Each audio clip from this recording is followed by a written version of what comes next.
Hola, ¿cómo les va?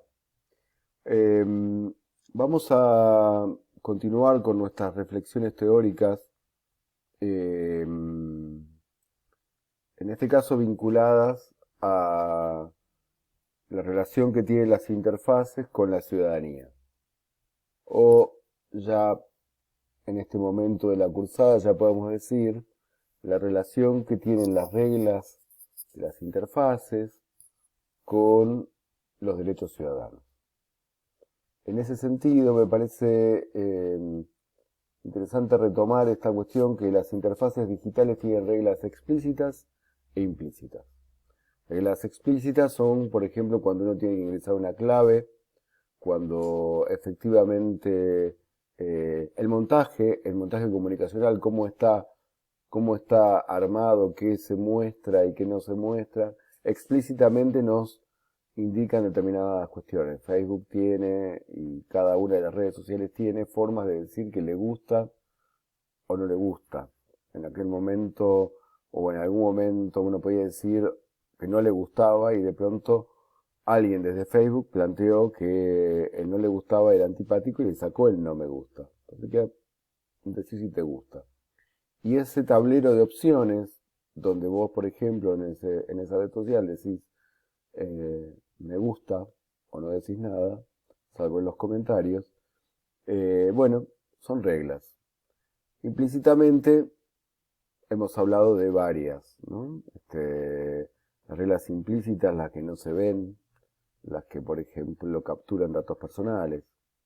Pero esto era lo que ya en algún momento mencionábamos, o en las clases, o en o en estas reflexiones teóricas aquí en, en los videos.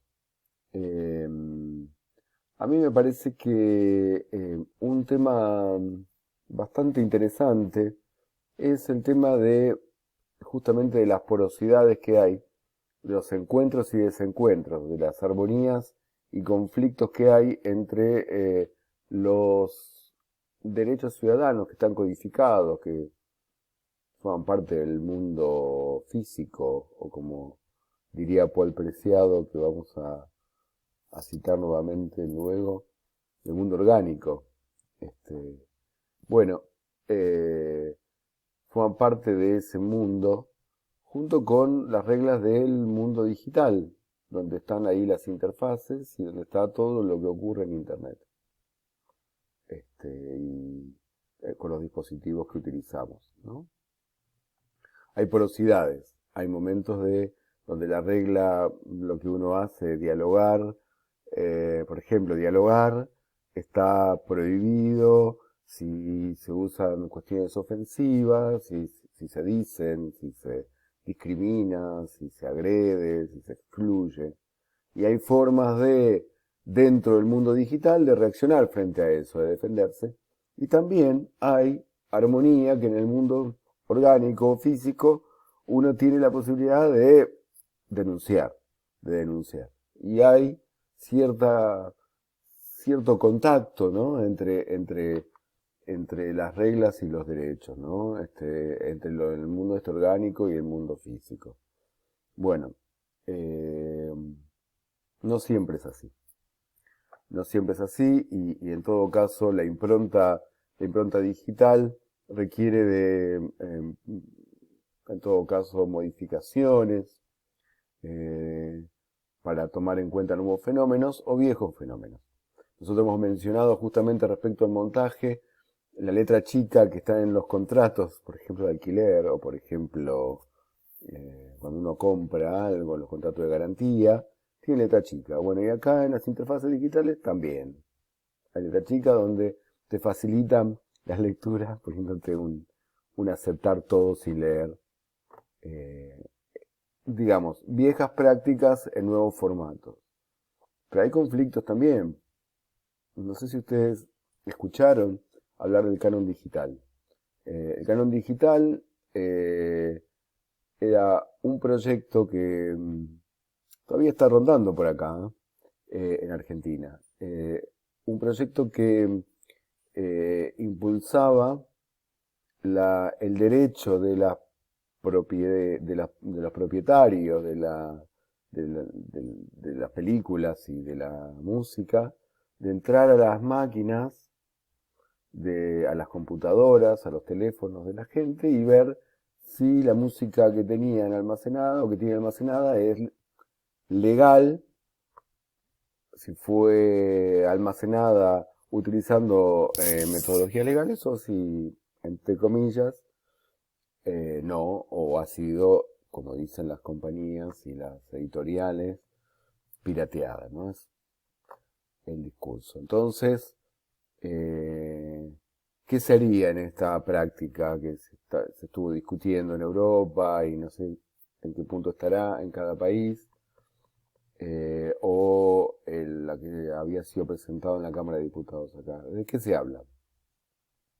De un conflicto de derechos, el conflicto de la propiedad intelectual, de la cual también hay algo de la vinculación entre las reglas cuando hablamos y estudiamos acerca de la cultura libre. Estamos hablando de la cultura libre o la cultura propietaria. En la cultura propietaria, el propietario de algo, el que tiene el que asume que tiene la propiedad intelectual de determinado bien, quiere defenderlo. Y el canon digital le otorgaba el derecho a entrar a la computadora como entran otros, ¿no? Microsoft entra y se fija cómo anda la actualización de tu, de tu Windows y tantos otros, entran para distintas cuestiones, entran entre comillas, ¿no? Husmean en la computadora, capturan datos personales y demás. Ya hemos hablado de la cuestión esta de la comodidad y la naturalización y la generalización del uso de las tecnologías digitales y el intercambio con los datos personales, ¿no? De la vaguedad que hay donde la mayoría de la gente piensa, o mucha gente piensa, que a quién le importa mi dato personal, digamos. Estoy cómodo. Bueno, justamente en ese sentido, Paul Preciado, que mencionábamos antes, plantea, alerta sobre el cibercontrol, que en estos tiempos de pandemia, y antes de estos tiempos de pandemia también, pero que en estos tiempos de pandemia han legalizado este, las estrategias de cibercontrol. Hay países en, en Asia, varios, y algunos están calculando la posibilidad de implementar, donde plantean que el teléfono celular debe ser, eh, es el modo por el cual se controla que los infectados, entre comillas, los contagiados, se queden en su casa, si no tienen que estar internados, o se les toma la fiebre, o lo que sea, y por medio del GPS o de tecnología de este tipo, se ve si se mueven, no se mueven, si tienen fiebre, no tienen fiebre, y tantas otras cosas más. Paul Preciado dice que esta pandemia lo que ha legalizado son estrategias de telecontrol, ¿no? Hay esta posibilidad de, digamos, el Estado. Castells nos proponía pensar en distintos poderes, pero la posibilidad de acceder a nuestra intimidad en cualquier momento. Y Preciado propone un blackout, o sea, apagar teléfonos, apagar internet, aprovechar el aislamiento para pensar y para generar una alternativa diferente. En términos de la distopía que aparecería a partir justamente del control, ¿no? Esto es muy Foucaultiano, es un seguidor de Foucault y su clásico Vigilar y Castigar. Él habla de encerrar y vigilar, juega con el título de Foucault. Bueno, entonces, el tema de control respecto del cual también compartimos y subimos al campus algunos artículos, y el tema de cuáles son las vinculaciones entre eh, los derechos ciudadanos y las reglas de las prácticas sociales modificadas por la tecnología y de las reglas de las interfaces, ¿no? Vale la pena diferenciar esos dos territorios de reglas, ¿no?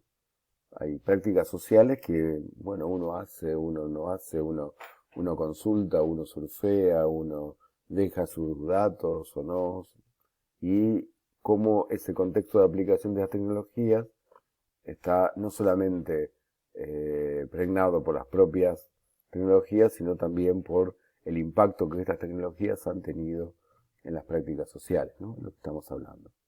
Bien, entonces podemos hablar en estas relaciones entre las tecnologías y la ciudadanía en relaciones más fuertes o más débiles. Más fuerte es cuando accedemos a una ventanilla digital y podemos hacer un reclamo, por ejemplo, en derechos del consumidor, o cuando pagamos nuestro impuesto, o cuando en los países o aquí se proponía el voto electrónico y demás. Más fuerte porque es claramente el ejercicio de un derecho, ¿no? Más fuerte cuando se consultan determinadas informaciones en una web del gobierno, más fuerte cuando los diputados, presidentes, gobernadores publican sus declaraciones juradas y uno puede ver lo que dicen que tienen o no tienen. Más fuerte. Ahora, más débiles son cuando efectivamente, como decíamos, hay esta porosidad, ¿no? Las reglas que están y no están, ¿no? Eh, entonces, eh, respecto a las más fuertes, o a lo que se llama e-gobierno o cibergobierno, vale la pena mencionar eh, digamos, cuál digamos, ¿cuál fue la metáfora originaria? ¿Desde dónde viene? ¿O cuál es la utopía? O la promesa en términos de Juana Sancho, ¿no? Vamos a hacer una analogía entre las promesas de la tecnología en el campo educativo y en el campo de la ciudadanía. En el campo educativo, la promesa de las tecnologías era vamos a hacer que los alumnos estudien, sepan más, aprendan más, estén más divertidos, las clases sean más interesantes. Sancho dice, esas promesas extraordinarias fueron promesas rotas rápido. Respecto a la ciudadanía se planteaba la metáfora ateniense, digamos, la metáfora ateniense era la metáfora de la democracia directa, ¿no? Se levantaba la mano o se decía viva voz a favor y en contra de las iniciativas y entonces era la posibilidad de votar electrónicamente, el voto directo, ¿no? Eh, Incluso se planteaba la posibilidad en algún momento, y cada tanto surge, de poner a discusión temas, plebiscitar, digamos, electrónicamente y que la gente participe. Como para intensificar justamente la participación. Bueno, vale la pena decir que aquella metáfora o aquella historia ateniense, en esa plaza no participaban todos, participaban los ciudadanos que tenían derechos y no participaban los esclavos ni los extranjeros, entre otras que no participaban en eso. Y que así como se transformó en promesas rotas en campo educativo, también en el campo de la participación ciudadana, esto no revitalizó la insignificancia, la idea en términos de Castoriadis, la idea de que a la gente no le interesa estar todo el tiempo votando, ni aún a través de las pantallas. Bien, estas son algunas de las relaciones que me parecía interesante plantear. Tecnologías, ciudadanía, reglas de interfaces, reglas de las prácticas sociales modificadas y derechos ciudadanos. ¿Cómo se articulan? A veces más armónicamente y a veces más en términos de conflicto. Espero que les haya resultado interesante y nos seguimos viendo.